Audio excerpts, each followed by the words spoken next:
কিরে দৈন্যা পাতা, হ্যাঁ ক খবর কি? খবর দিয়া তুই কিতা করবি? গন্ধ আসেনি? কার গন্ধ? তোর গন্ধ। হারামজাদা গল, আমার গন্ধ তো তোরাই করে দিছত বন্ধ। আমার গন্ধ ওখানে গেছে গা আমারে ছাইরা। এলিগি তো গন্ধ আসেনি জিগাইছি, নালে তোরা দিয়া তরকারি রানলে তরকারি 7 জায়গা উইরা। এতটাও খারাপ না আমি, ওখানে আমার ভিতরে অনেক গন্ধ আছে বাহি। আসলে তাহলে কয়েকটা দৈন্যা পাতা নিয়ে খাইয়া তরকারি রান্দা দেখি। ও ভিক্ষা মাগন ছাড়া কাম নাই তোরার, আমার গন্ধরে ফুটকি মেরা খাইতে ফুটছত আবার। गजब बेइज्जती है। এতকান গন্ধ আসেনি খুঁজছস? যে মাত্র গন্ধ আছে কইছি এই মাত্র ভিক্ষা মাগন আরম্ভ করে দিছস। ওই ভিক্ষা মাগ যে করে দুইটা দৈন্যা পাতা দিও নালে গিতো কইছি। তুই নিলে দুইটা নীতি না, আমার পুরা পরিবারটারে খাবলা দা লয়ে যাবি গাইডা আমি জানি। এলাইগা কইছি যে ভিক্ষা মাগনের লাইগা ভিকারে আয়া পড়ছস। পাকটা মেলা কম করিস, তুই বেশি জানস। তো আমি বেশি জানতাম না তো কেডা বেশি জানবো? হ্যাঁ বালা করে জানবি, জন কাইটটা কুচি কুচি করে তরকারি দিয়া লাইবো। কাইটা দেওস না একবার, এরপরে দুইটা লাইন কমু। দুইটা লাইন কইতে কইতে আমরা তোরা খাইয়া আজ্ঞা ফেলাই দিমু। আরে যা শালা, তে আইসা আজ্ঞা ফালাইতো।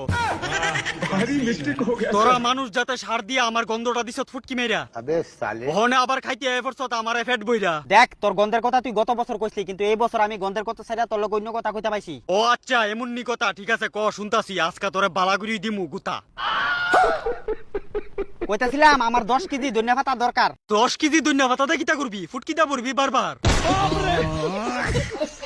বাপ যেটা গুনানে 10 কেজি দুনিয়া ভাতা লাগে তো সৈদু গোষ্ঠী দেখছিনি 10 কেজি দুনিয়া ভাতা? এই তোরা 10 কেজি ধনিয়া পাতার কথা কইছি, বেজ্জাতি করতে কইছি না আমার হুদুদি। বেজ্জাতি না, তোরে ফসা কুত্তার লেজ দিয়া বাইরানোর দরকার আসলো।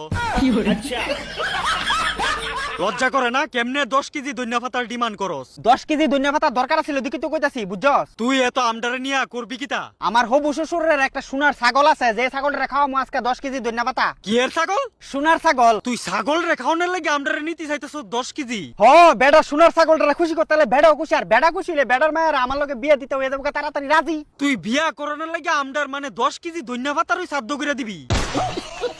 হেই, কথা না কিতা বলি? আরে বাদেম্মা, তুই আমদার লগে এমন করনে চিন্তাধারাটা কেমনে করলি? আমি যে চিন্তাটা করছি এটা একটা ভালো এবং সুষ্ঠুপুষ্ট চিন্তা করছি। আরে ফিসা মারা, এটা তোর সুষ্ঠপুষ্ট চিন্তা। মাইন আমদার রাইন্দা কার, তুই ছাগল রে নিয়া খাওয়াইলি এতরি ধনিয়া ভাতা। তো কি হইছে, মানুষ আর ছাগলের মধ্যে কোনো পার্থক্য আসেনি? তুই কোন গ্রহতে আইছত রে ভাই, এটা জানোস নি? ছাগলে খা কাডল ফাতা, মানুষে খা দৈন্যা ফাতা। বাদাইমা সুদা, তুই জানোস না এই কথা?